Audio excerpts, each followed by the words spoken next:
Hello दोस्तों, आज हम जिस मूवी को एक्सप्लेन करना चाहते हैं उसका नाम है इंसेप्शन, जो कि एक बहुत ही बढ़िया माइंड बेंडिंग मूवी है। इस मूवी में मेन लीड में है लियोनार्डो डिकाप्रियो। इस मूवी में लियोनार्डो डिकाप्रियो का नाम कॉप होता है, जो कि एक समुद्र के किनारे पड़े हुए होते हैं, जो कि अब बहुत ही ज्यादा बूढ़े हो चुके हैं। इसी दौरान वहाँ पे कुछ सोल्जर आ जाते हैं जो कि उसको चेक कर रहे थे और उसको उठाकर अपने साथ ले जाते हैं और उसको एक इंसान के पास ले जाते हैं जो कि काफी समय से उसका इंतजार कर रहा है। बेसिकली ये जो सारा सीन चल रहा होता है ये एक ड्रीम में चल रहा होता है, यानी कि फ्लैशबैक में चल रहा है, जिसे मैं आगे जाके आप सबको एक्सप्लेन करूंगा। जब सोल्जर लियोनार्डो डिकाप्रियो को उस बूढ़े इंसान के पास लेकर आते हैं तो उसके पास से दो चीजें मिलती है, एक तो मिलता है बंदूक और दूसरा मिलता है एक चक्री। और जब वो बूढ़ा इंसान इन दो चीजों को देखता है तो वो कहता है कि कुछ साल पहले तुम्हारे ही जैसा कोई इंसान मुझे मिला जिसके पास ये दोनों चीजें थी। इस बूढ़े इंसान का नाम होता है साइतो। और बातों में दोनों यानी कि साइतो और कॉप फ्लैशबैक में चले जाते हैं और यहाँ से ये कहानी शुरू होती है। और यहाँ पे हम देखते हैं जो कि कॉप अब जवान है और साइतो भी जवान है, वो उसी जगह पर बैठ के खाना खा रहे हैं। यहाँ पर हम देखते हैं कॉप और उसका साथी आर्थर, जो दोनों ही अब जवान है, साइतो के माइंड से एक इन्फॉर्मेशन निकालना चाहते। वहाँ पे कॉप साइतो से कहता है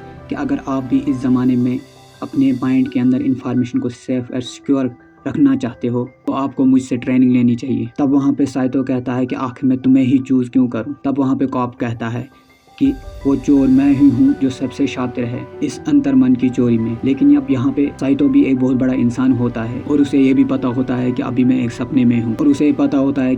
सपने में हूँ और इसलिए वो कॉप के झांसे में नहीं फंसता है। इसलिए यहाँ पे ही कॉप का ये मिशन अनसक्सेसफुल हो जाता है और इसी के साथ कॉप का पहला सपना यहीं पे टूट जाता है। जब इनका सपना टूटता है तो वो एक और रूम में उठते हैं और वहाँ पे साइतो कहता है ये तो मेरा ही पुराना घर है। लेकिन वो जब मैटिंग पे नीचे हाथ फिराता है तो वो होता है मेरे घर में जो कालीन बिछे हैं वो तो मखमल के हैं, लेकिन यहाँ पे जो कालीन बिछा है वो पॉलिस्टर का है। इसका मतलब मैं अभी भी सपने में ही हूँ, इसका मतलब ये भी एक सपना ही है। इसके बाद वो पूछता है कि तुम मुझे बताओ कि तुम मुझसे क्या चाहते हो। और यहाँ पे दूसरा सपना भी इनका टूट जाता है जो कि बेसिकली नैश के दिमाग में चल रहा था। अब यहाँ से हमें ये पता चलता है कि बेसिकली इनकी एक टीम है जिसमें है कॉप, आर्थर और नैश। और दूसरे सपने में भी नाकाम होने की वजह से वो वहाँ से भाग जाते हैं, लेकिन साइतो नैश को पकड़ लेता है और साइतो इन तीनों से कहता है कि अगर तुम अपने दोस्त को छुड़वाना चाहते हो तो तुम अब मेरे लिए काम करोगे। तो वहाँ पर कॉप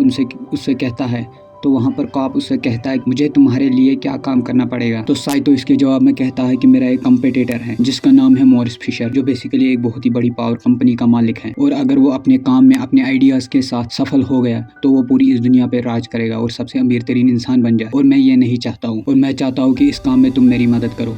मॉरिस फिशर का एक बेटा है जिसका नाम है रॉबर्ट फिशर और मैं चाहता हूँ कि तुम उसके दिमाग में जाकर एक नया आइडिया इन्वेंट करो और उस आइडिया की वजह से वो अपनी ही कंपनी को स्प्लिट कर दें और वो अपनी ही कंपनी को बिखेर दें और मैं एक नया शख्सियत बनकर उभरूं। पहले तो कॉप इस आइडिया को सुनकर मना कर देता है और कहता है कि ये बहुत ही मुश्किल काम है। किसी के भी दिमाग में एक नया आइडिया को प्लांट करना एक बहुत मुश्किल काम है। कॉप कहता है कि किसी के दिमाग में आइडिया चुराना एक आसान काम है, लेकिन उसी आइडिया को इन्वेंट करना किसी के दिमाग में एक बहुत ही मुश्किल काम। तब वहाँ पर साइतो कॉप से कहता है कि मुझे पता है कि तुम अपनी फैमिली से मिलना चाहते हो और अमेरिका वापस जाना चाहते हो, अपने बच्चों से मिलना चाहते हो, मैं इसमें तुम्हारी मदद करूंगा। इसके बाद कॉप साइतो से डील कर देता है, लेकिन उसके पास अब कोई सपनों का डिजाइन करने वाला आदमी नहीं होता है, इसलिए वो अब एक आर्किटेक्ट की तलाश में निकलता है। कॉप जाके मिलता है अपने ससुर से जिसका नाम माइल्स होता है और वो माइल्स से कहता है मुझे एक ऐसा आदमी चाहिए जो कि सपनों का डिजाइन कर सके। वो उसे एक स्टूडेंट के बारे में बताता है जिसका नाम होता है एरियाटने और कॉप जाके उससे मिलता है और कहता है कि मुझे एक आर्किटेक्ट की तलाश है जो कि सपनों में अच्छे डिजाइन बना।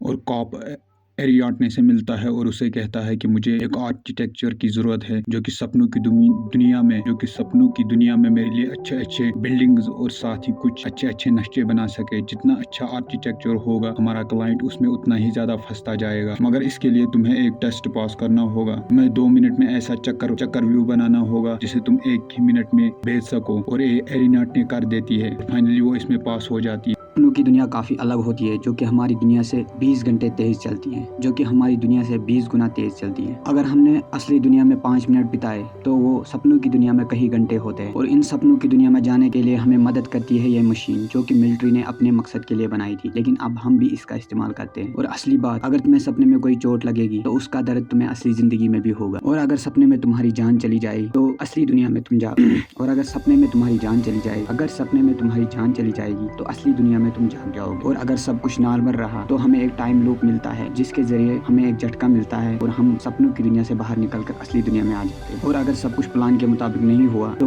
हम सपनों की दुनिया में अटक जाएंगे और हम कोमा में चले जाएंगे। अब इस मिशन के लिए कॉप को एक टीम की जरूरत होती है, इसलिए वो इसमें शामिल करता है एम्स को, जो कि बहरूपिया होता है और कोई भी शक्ल तैयार करने में माहिर होता है। और दूसरा आदमी होता है जिसका नाम यूसुफ होता है, वो कोई भी जड़ी बूटी बनाने में माहिर होता है जिससे किसी भी आदमी को बेहोश किया जा सकता है। जब ये सभी लोग असेंबल हो जाते हैं तो ये लोग प्लानिंग स्टार्ट कर देते हैं और सभी उन पहलुओं पर गौर करते हैं जो सपने में होने वाले होते हैं। तब यहाँ पे प्लान बनाते हैं कि अगर हमें इस मिशन में कामयाब होना है तो हमें एक सपने से काम नहीं चलेगा, हमें सपनों के लेवल बनाने होंगे, यानी कि हमें 3 लेवल तक सपनों में जाना होगा। और वहाँ पे कॉप कहता है कि हमें इस रियल वर्ल्ड में 10 घंटों और वहाँ पे कॉप कहता है कि हमें इस रियल वर्ल्ड में क्लाइंट को 10 घंटे सुलाना पड़ेगा, जिससे हमें सपनों की लेवल 1 में 1 हफ्ता मिलेगा। और वहाँ पे जाके लेवल 1 में जाके हमें को 7 दिनों के लिए सुलाना पड़ेगा, जिसके लिए हमें लेवल 2 में 6 महीने मिलेंगे। और लेवल 2 में जाके उसको सुलाना पड़ेगा, जिससे हमें लेवल 3 में कम से कम 10 साल मिलेंगे। अब जो इनका टारगेट होता है जिसका नाम होता है रॉबर्ट फिशर, जो कि बेसिकली मॉरिस फिशर का बेटा होता है। इनका प्लान ये होता है कि वो पहले लेवल में रॉबर्ट के माइंड को इस तरीके से मैनिपुलेट करेंगे, इसके माइंड के अंदर डालेंगे कि वो खुद कुछ कर दिखाएगा, यानी कि वो अपने पिताजी से बेहतर बनने की कोशिश करेगा और बन करके दिखाएगा। और तीसरे लेवल में इसे विश्वास दिलाया जाएगा कि इसके पिताजी की तरफ से कि तुम मेरी तरह मत बनना, क्योंकि मैंने अपने जीवन के अंदर जो भी किया है वो सब कुछ बेकार हुआ है, अगर मेरी तरह बनोगे तो बर्बाद हो जाओगे। अब ये सब कुछ डिसाइड हो जाने के बाद में पूरी टीम लेवल 1 के लिए तैयार होती है, लेवल 1 के लिए तैयार होती है। और इसके साथ वो फिशर के अंतर्मन में एंटर करते हैं। लेकिन जैसे ही वो वहाँ पर पहुँचते हैं तो इन्हें पता चलता है कि फिशर एक बहुत बड़ा इंसान होता है और इसे भी अंतर्मन की चोरी के बारे में ऑलरेडी पता होता है। इसलिए वहाँ पर फिशर के कुछ सिपाही ऑलरेडी मौजूद होते हैं, जो कि कॉप की टीम पर गोलीबारी कर देते हैं। और इस गोलीबारी के अंदर साइतो को गोली लग जाती है। तो टीम के बाकी मेंबर कहते हैं कि क्यों ना हम इसे यहीं पे गोली मार दे ताकि वो वापस असल ज़िंदगी के अंदर जाग जाए। तो वहाँ पर कॉप कहता है कि नहीं, हम ऐसा नहीं कर सकते हैं, क्योंकि हमने इसे काफ़ी हैवी डोज दिया हुआ है। अगर हमने इसे इस दुनिया में गोली मार दी तो असली दुनिया में कोमा में चला जाएगा। और इस तरह से वो डिसाइड करते हैं कि वो वापस सपनों की दूसरी लेवल में जाएंगे। अगर हम ऐसा करेंगे तो साइतो का दर्द थोड़ा कम होगा। और बाद में सभी डिसाइड करते हैं कि हम यहाँ से सपनों की दूसरे लेवल में जाएंगे। और वहाँ से फिशर को मुंह पर और वहाँ से वो फिशर को एक वेन में डाल देते हैं और यूसुफ को गाड़ी चलाने के लिए देते हैं और सबको कनेक्ट करके सपनों की दूसरी लेवल में पहुँच जाते हैं, जहाँ पर अब एम्स का काम होता है मॉरिस फिशर के खास वकील यानी कि बेरोनी बनकर रॉबर्ट के मन को जीतना, ताकि वो अपने मन के राज उगल दे और साथ ही इनका काम आसान हो जाए। एक तरफ सपनों की दुनिया में वो इसकी मदद कर रहे होते हैं और इससे ये बताते हैं कि हम आपके लिए ही यहाँ पर आए हैं और हम आपके ही मन के अंदर मन के चोरों से बचाने के लिए आपको यहाँ पर स्ट्रॉन्ग करने के लिए आए हैं। और वहीं दूसरी तरफ यूसुफ गाड़ी चला रहा होता है, जिससे कि लेवल 1 के अंदर मन के रक्षक गोलीबारी से परेशान कर रहे होते हैं। सेकंड लेवल में कॉप दोबारा रॉबर्ट को ये बताता है कि तुम्हारा पिता ये सोचता है कि तुम एक काबिल इंसान हो और वो ये चाहता है कि तुम अपने लिए खुद कुछ करो, तुम खुद अपने आप को इतना काबिल बनाओ कि तुम खुद इस मुकाम पर पहुंचो। सेकंड लेवल में कॉप दोबारा रॉबर्ट को ये बताता है तुम्हारे पिता ये चाहते हैं कि तुम खुद एक काबिल इंसान बनो, तुम इस धन दौलत के लिए खुद कुछ करो, तुम खुद अपने आप को इस काबिल बनाओ कि तुम इस मुकाम के शिखर तक पहुंच सको। इस काम में एम की मदद करता है, जो कि बेसिकली ब्राउनी के रूप में फिशर के सामने आया होता है। अब इससे को ये पता चलता है कि वो ब्राउनी है जो कि मेरे पिता के साथ गद्दारी कर रहा होता है। और इसे रोकने के लिए अब वो ब्राउनी के दिमाग में जाते हैं, जो कि बेसिकली एम्स होता है। लेकिन वहाँ पे फिशर को कोई विश्वास दिलाता है कि हम दूसरे लेवल के अंदर तुम्हारे मन में हैं और अब हम तीसरे लेवल के अंदर ब्राउनी के दिमाग में जा रहे हैं। हम ब्राउनी के अंतर्मन के सपनों में जा रहे हैं, जहाँ पर हमें ये पता लगा सके ब्राउनी तुम्हारे पिता के संपत्ति के पीछे क्यों पड़ा है। और यहाँ पे हम ये देखते हैं कि वो सभी एक बर्फीली जगह पर पहुंच जाते हैं, जहाँ पे एक छोटा सा घर भी होता है, मगर वहाँ पे काफी ज्यादा सिक्योरिटी भी होती है। और साथ ही साथ अब हमें एक सिग्नल भी मिल चुका होता है कि थर्ड लेवल के अंदर आपके पास सिर्फ 1 घंटा है, जो कि सेकंड लेवल के अकॉर्डिंग 3 मिनट होते हैं और साथ ही रियल वर्ल्ड में अब कुछ ही सेकंड होते हैं। और अगर इन्होंने अपने टाइम पर काम खत्म नहीं किया तो वो एक लेवल में जागना शुरू कर देंगे, जिससे इनका प्लान अगेन पूरी तरह से फेल हो जाएगा। और अगर वो अमेरिका पहुंच गए तो कॉप को पूरी तरीके से जेल हो जाएगी, क्योंकि वो जिस फ्लाइट में था वो बेसिकली कैलिफोर्निया की फ्लाइट, जो कि अमेरिका के अंदर ही आता है। अब फिशर के सामने एक बहुत ही बड़ा लॉकर होता है और वो इसके अंदर एक कोड डालकर इसे खोल देता है और इसके अंदर एक कोड डालकर इसके अंदर जाने की कोशिश करता है, मगर तभी वहाँ पर कॉप की पत्नी यानी कि मेल वहाँ पर पहुँच जाती है और वो फिशर को गोली मार देती है, जिससे कि सारा बना बनाया खेल बिगड़ जाता है। और साथ ही सेकंड लेवल में वो उठ नहीं सकता है क्योंकि उसको हैवी डोज दिया गया होता है दवाई का, और अगर वो जाग भी गया तो वो कोमा में चला जाएगा। और फाइनली यहाँ पे अब हम मेल का रोल भी बता दिया जाता है इस मूवी के अंदर, जो कि बेसिकली यहाँ पे कॉप की वाइफ होती है, जो कि कॉप और मेल सपनों की दुनिया में जाया करते थे। जब कॉप और मेल सपनों की दुनिया में जाया करते थे तो उन्हें वहाँ पर काफ़ी अच्छा लगता था और उन्हें वहाँ पे काफ़ी समय भी हो चुका था और दोनों साथ ही बूढ़े हो गए थे। और ये सपनों की दुनिया उन्हें इतनी पसंद आने लगी थी कि वो अब इस दुनिया को अपना सच मान चुके थे और इस दुनिया में बार बार जाते थे, और लगातार जाने की वजह से वो सपनों में सपने देखते थे। और इस काम में वो इतने आगे निकल चुके थे कि वो सच्चाई को भी भूल चुके थे और इन्हें ये पता ही नहीं चलता था कि वो आखिर असली दुनिया में है या सपनों की दुनिया में। और मेल और कॉप सपनों की दुनिया में तकरीबन 50 साल बिता देते हैं। जब वो वापस अपनी सपनों की दुनिया से जागते हैं तब कॉप को ये पता होता है कि वो रियल वर्ल्ड में आ चुका है, मगर तब वहाँ पर मेल को विश्वास नहीं होता है कि वो असल दुनिया में है। जैसे कि मैंने आपको पहले ही बता दिया होता है कि सपनों की दुनिया से वापस आने के लिए हमें अपने आप को मार देना पड़ता है, जिससे हम रियल वर्ल्ड में जाग जाते। इसी वजह से जब वो 50 साल के बाद मेल और कॉप सपनों की दुनिया से वापस आते हैं, मेल को लगता है कि वो अभी भी सपने में ही है, जिससे वो बार बार खुदकुशी करने की कोशिश करती है कि हम असली दुनिया में नहीं, हमें अब जागना चाहिए। कॉप के मुताबिक वो रियल वर्ल्ड में होते हैं। वजह से मेल तंग आकर एक होटल के छत से कूद जाती है और वो एक प्लान बनाती है जिसमें वो चिट्ठी लिखती है कि कॉप ने उसकी जान ली है। और फाइनली जब वहाँ पे कॉप का वकील पहुँचता है और वो कॉप से कहता है कि अगर तुम्हें इस दलदल से निकलना है और पुलिस से बचना है, तुम्हें यहाँ से भागना पड़ेगा। और अब जैसे कि सपनों की लेवल 3 में फिशर को गोली लग चुकी होती है और मरने ही वाला होता है, तो इससे पहले वो एक और प्लान बनाते हैं।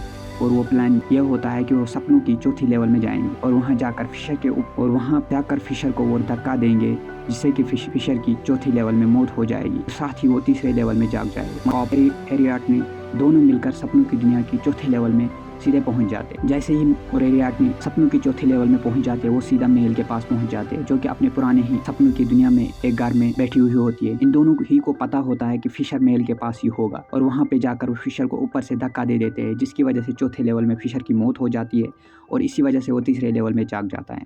वहाँ से रॉबर्ट फिशर अपने पिता के पास जाता है, जो कि बहुत ही बूढ़ा और बीमार हो चुका होता है। उससे कहता है, सॉरी पापा, मुझे माफ़ कर दीजिए क्योंकि मैं आपके जैसा नहीं बन पाया। पर मॉरिस अपने बेटे से कहता था, बेटा मैं निराश था उस समय पर क्योंकि तुम मेरे जैसे नहीं बन पा रहे थे। और फाइनली अब रॉबर्ट अपने बेटे से कह देता है कि बेटा मैं निराश था क्योंकि तुम मेरे जैसे नहीं बन पा रहे थे। फाइनली अब रॉबर्ट के अंतर्मन में ये बात फिट हो जाती है। वो समझ जाता है कि उसके डैडी चाहते हैं कि वो अपने आप कुछ कर सके, अपने बलबूते पे कुछ बन सके। और वो फाइनली डिसाइड करता है कि वो खुद के साथ ही लेवल 3 का सपना वहीं पे टूट जाता है और एक एक करके सपने टूटने लगते हैं और इसी तरह एक एक करके वो सभी जागने लगते हैं। मगर हम यहाँ पर देखते हैं कि कॉप और साइतो थर्ड लेवल वाले सपने के अंदर ही रह जाते हैं। अब यहाँ पर ये इसलिए होता है क्योंकि थर्ड लेवल तक आते आते साइतो की हालत काफ़ी ज़्यादा ख़राब हो जाती है और अपने झटके से सेकंड